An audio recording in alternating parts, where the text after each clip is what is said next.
अरे सुनो, क्या तुमने कभी ये सोचा है कि जब देश आज़ाद हो गया था 1947 में, तो पहले इलेक्शंस हमने 1951 में क्यों कराए?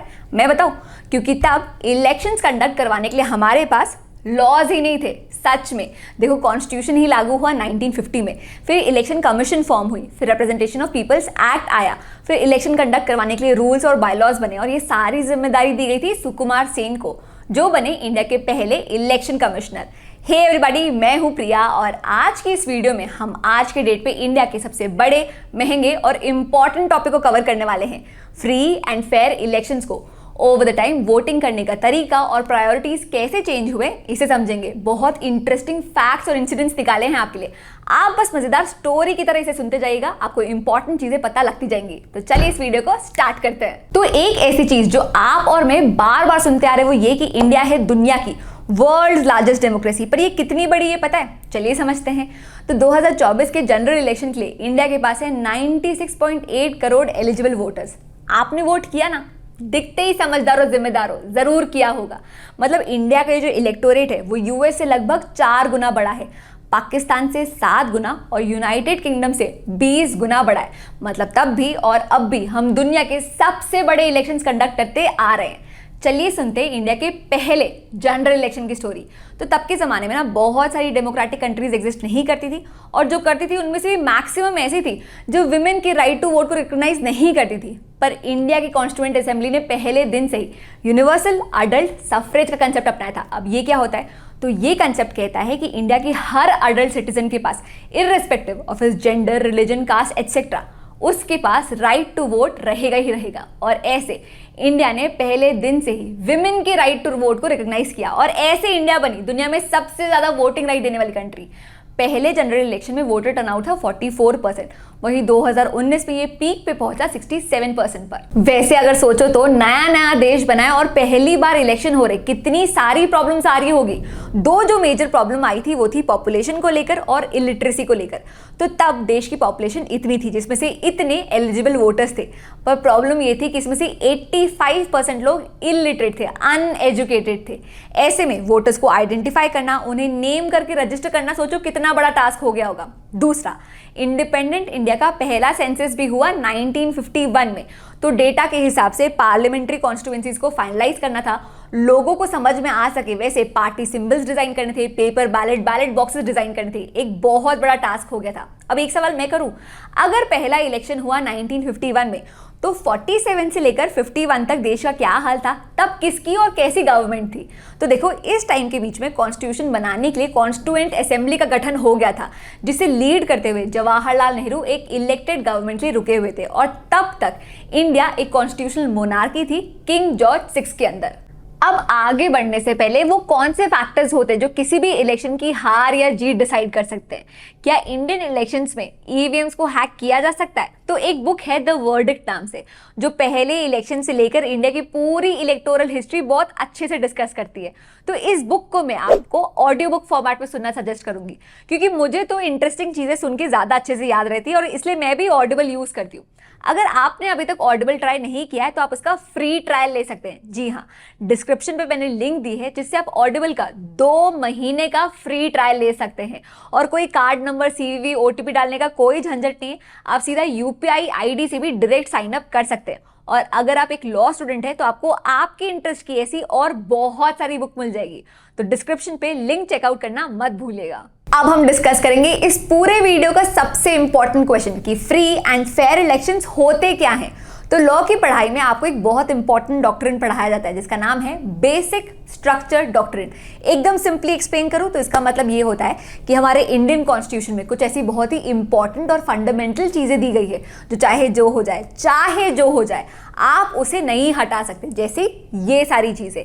और इन्हीं में फ्री एंड फेयर इलेक्शंस भी इंक्लूडेड है। अब सबसे पहले तो हम ये डिस्कस करेंगे कि फ्री एंड फेयर इलेक्शंस पे डिफरेंस क्या होता है, और फिर हम डिस्कस करेंगे उस इंपॉर्टेंट केस के बारे में जिसके कारण free and fair election basic structure का पार्ट बना। तो चलिए समझते हैं फ्री और फेयर में क्या डिफरेंस है। तो इलेक्शंस फ्री कब होते हैं? पहला, जब एलिजिबल वोटर्स को राइट टू वोट दिया जाता है। दूसरा, जब बिना डरे वोटर्स डिसाइड कर सकते हैं कि वोट करे या ना करे, और करे तो किसको करे। तीसरा, जहां वोटर्स को ये कॉन्फिडेंस रहता है कि उनका वोट कॉन्फिडेंशियल रहेगा। अब समझते हैं कि इलेक्शंस फेयर कब होते हैं। पहला, जब सारी पॉलिटिकल पार्टीज इलेक्शंस में खड़ी होती है, कैंपेनिंग करती है और वोटर्स को एक फेयर चांस मिलता है कन्विंस होने का। दूसरा, जब सारे वोट्स काउंट होते हैं और रिजल्ट्स एक्चुअल वोट्स के टोटल को रिफ्लेक्ट करते हैं। चलिए अब डिस्कस करते हैं इस टॉपिक से रिलेटेड सबसे इंपॉर्टेंट केस के बारे में जिस कारण free and fair elections basic structure में ऐड हुआ। तो एक बहुत फेमस केस है इंदिरा गांधी वर्सेस राज नारायण। हुआ ये था कि 1971 के जनरल इलेक्शन में रायबरेली से इंदिरा गांधी के खिलाफ खड़े हुए थे राज नारायण। इलेक्शंस कांग्रेस ने ही जीते, पर राज नारायण ने कोर्ट में पिटीशन फाइल की इलेक्शन के रिजल्ट को चैलेंज करते हुए। उनका कहना था कि इंदिरा गांधी ने गवर्नमेंट रिसोर्सेस, मशीनरी और ब्राइबरी का इस्तेमाल किया है इलेक्शन में अनफेयर एडवांटेज के लिए।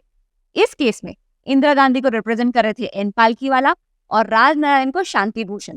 12 जून 1975 इलाहाबाद हाईकोर्ट के जस्टिस जगमोहन लाल सिन्हा ने इंदिरा गांधी को इलेक्टोरल मैल प्रैक्टिस के लिए गिल्टी पाया और कहा कि फ्री और फेयर इलेक्शंस कंडक्ट करवाना कॉन्स्टिट्यूशन के बेसिक स्ट्रक्चर का एक इंटीग्रल पार्ट है।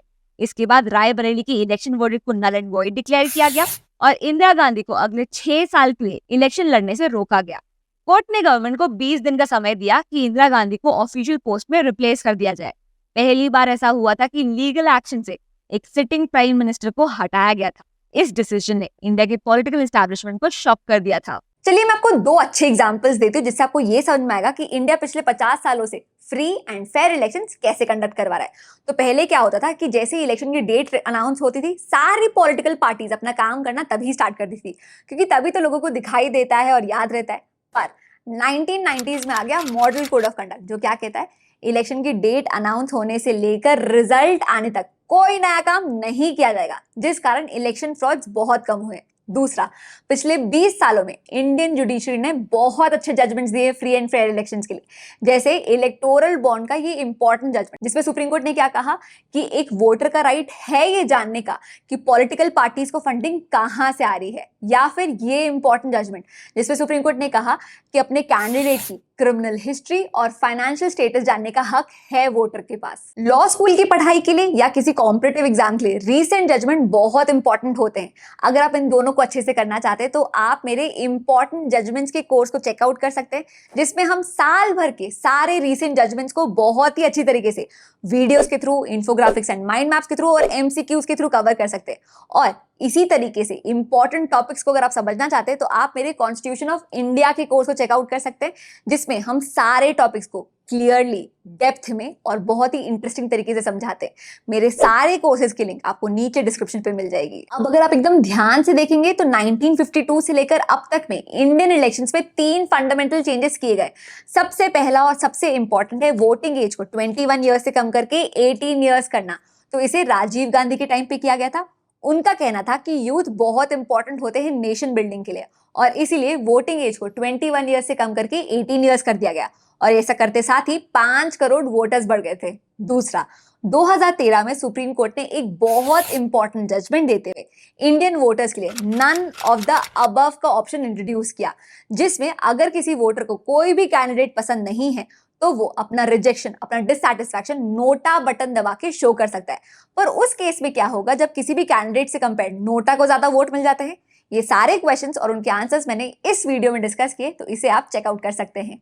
तीसरा, एक कैंडिडेट 10 जगह से इलेक्शन नहीं लड़ सकता। तो 1996 से पहले क्या होता था कि एक कैंडिडेट अलग अलग जगह से खड़े हो जाता था, पर फिर एक अमेंडमेंट किया गया जिसके बाद कोई भी कैंडिडेट मैक्सिमम 2 कॉन्स्टिट्यूएंसी से ही खड़ा हो सकता है। दोस्तों, अब हम इस पूरे वीडियो में आपके लिए सबसे ज्यादा काम की चीज डिस्कस करने वाले, तो मैं थोड़ा साइड हो जाती हूँ ताकि आपको सारी चीजें क्लियरली समझ में आए।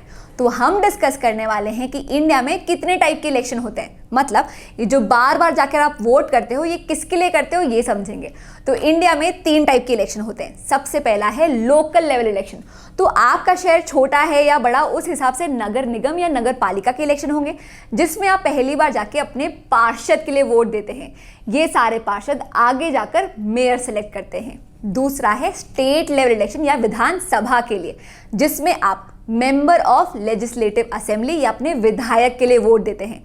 जो भी पार्टी मेजॉरिटी में आती है वो आगे जाकर स्टेट के लिए चीफ मिनिस्टर सेलेक्ट करते हैं। तीसरा, अब आपको ये तो पता होगा कि प्रेसिडेंट, लोकसभा और राज्यसभा ये तीनों मिलकर पार्लियामेंट बनाती है। तो तीसरे नेशनल लेवल इलेक्शन में लोकसभा के लिए सारे देश के लोग अपनी अपनी कॉन्स्टिट्यूएंसी से मेंबर ऑफ पार्लियामेंट के लिए वोट देते हैं, जो आगे जाकर डिसाइड करते हैं कि देश का प्राइम मिनिस्टर कौन होगा।